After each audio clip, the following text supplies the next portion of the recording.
नमस्ते प्रणाम। मैं अनीता यादव, मेरा यूट्यूब चैनल पे आप सबका स्वागत है। अनीता यादव के चैनल पे आप सबके बीच एक भगवान लाचारी गीत भक्ति आप सबके बीच लेके आई हूँ। अगर अच्छा लगे कमेंट बॉक्स में ज़रूर बताना। चाहे विवाह में गाओ, चाहे पूजा में गाओ, कहीं भी गाओ वो लाचारी गीत और भगवान श्री राम सीता माता कहें।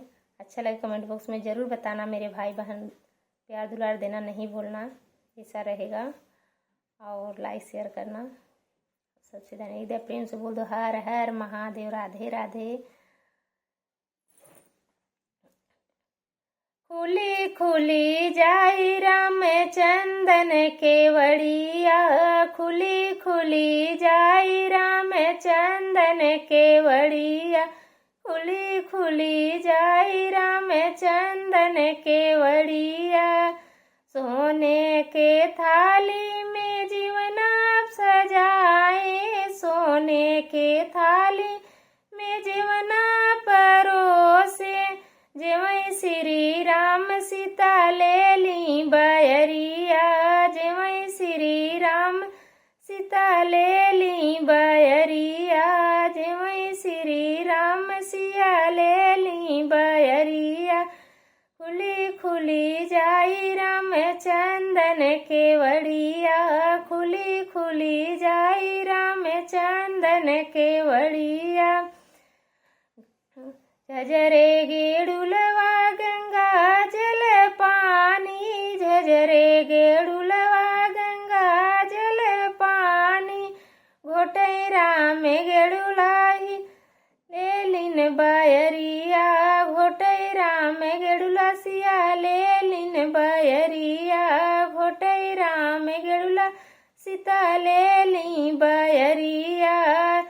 चंदन केवड़िया खुली खुली जाई राम चंदन केवड़िया, खुली खुली जाई राम चंदन केवड़िया, खुली खुली जाई।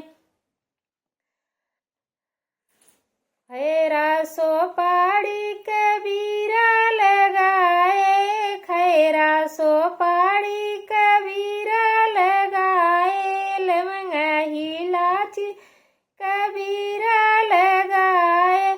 कुचई